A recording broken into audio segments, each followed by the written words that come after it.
இன்றைக்கி என்ன செய்ய போகிறோம்னா, ஒரு 3/4 கிலோ அளவில் நாட்டுக்கோழி எடுத்து க்ளீன் பண்ணி வச்சுருக்கேன். இப்போ கிராமத்து அளவு செய்கிற ஸ்டைலில் செஞ்சு காட்ட போகிறேன். அது எப்படி செய்யலாங்கிறத வாங்க வீடியோக்குள்ள போகிறோம்.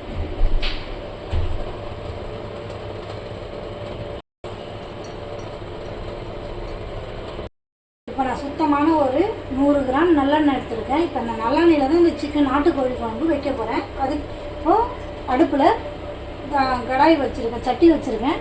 இப்போது 100 கிராம் நல்லெண்ணெய் ஊற்றிக்கலாம். இந்த நாட்டுக்கோழி பொறுத்தவரையும் நல்லெண்ணெயில் வச்சா நமக்கு குளிர்ச்சி, அதனால நான் வைக்கிறேன். நீங்கள் எந்த ஆயில் ஒன்றாலும் ஊற்றிக்கலாம்.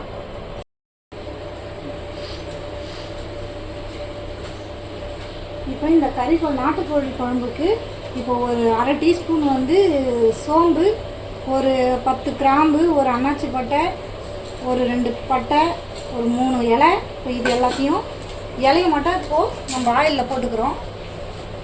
இப்போ இது எல்லாத்தையும்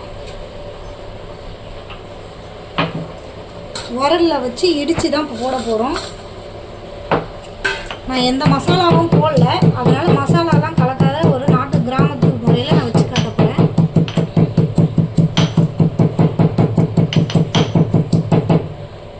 இந்த அளவுக்கு நசங்கினா போதும். இப்போ இந்த ஆயிலில் போட்டுக்கலாம்.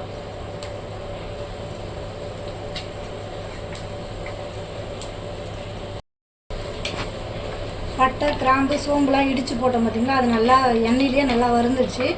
இப்போ 250 கிராம் சின்ன வெங்காயத்தை உரித்து கட் பண்ணி வச்சுருக்கேன். இப்போ இந்த வெங்காயத்தை போட்டுக்கலாம்.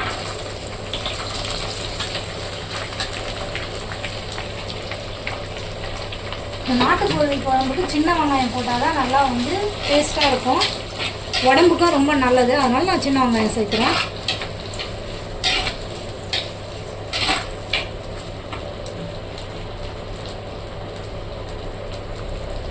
இப்போ தோலோட இஞ்சி தோலை எடுத்துட்டு பூண்டு தோலோடு எடுத்து வச்சுருக்கேன். இஞ்சி பூண்டு நசுக்கி தான் போடுறேன், ஒன்றும் பாதியமாக நசுக்கி போடுங்க.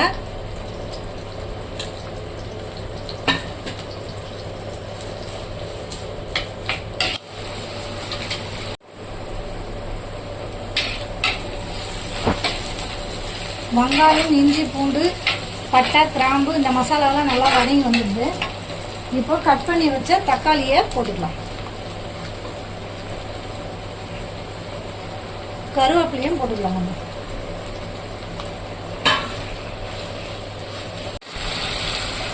ஒரு 1/2 டீஸ்பூன் அளவு வெறும் மிளகாத்தூள் எடுத்துருக்கேன், வீட்டில் அரைச்ச வெறும் மிளகாத்தூள்.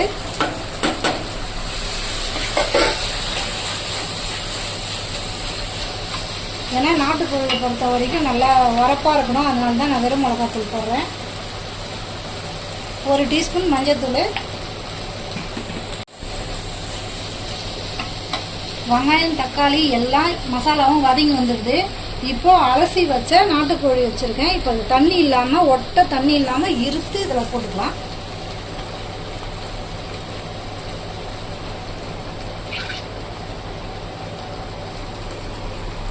நாட்டுக்கோழி போட்டாச்சு.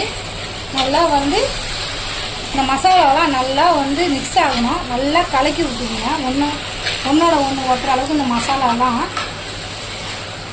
இப்போ நம்ம ஒரு 10 நிமிஷம் நம்ம இதை சிம்மர்லேயே நம்ம நல்லா வதக்க போகிறோம்.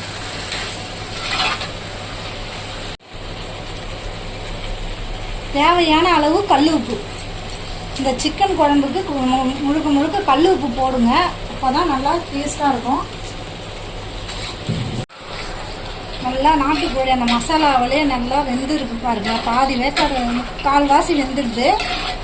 நான் ஏன் இந்த வெறும் மிளகாத்தூள் போட்டேன்னா, இப்போ நம்ம வதக்கும் போது உப்பு காரம் எல்லாமே இப்போ அதில் ஊறி இருக்கும். அதனால தான் நான் ஃபஸ்ட்டே அந்த வெறும் மிளகாத்தூள் போட்டேன். இந்த அளவுக்கு வதங்கி வந்துடுது.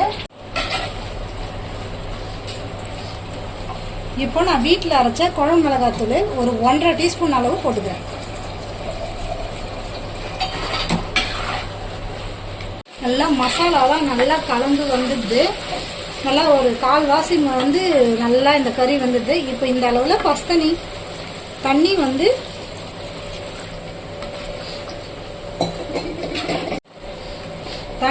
ஒரு 1.5 சொம்பு நான் ஊற்றுறேன்.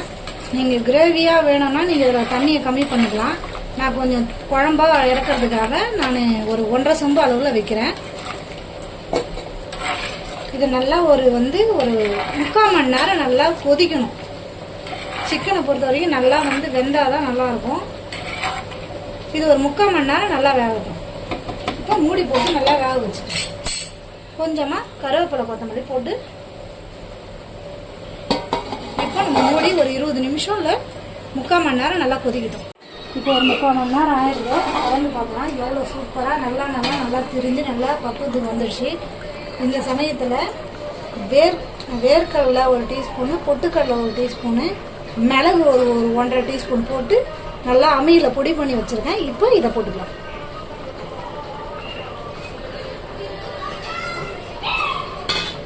போட்டு ரொம்ப நேரம் கொதிக்கணும்னா ஒன்றும் இல்லை, போட்டு நம்ம இறக்கிடலாம்.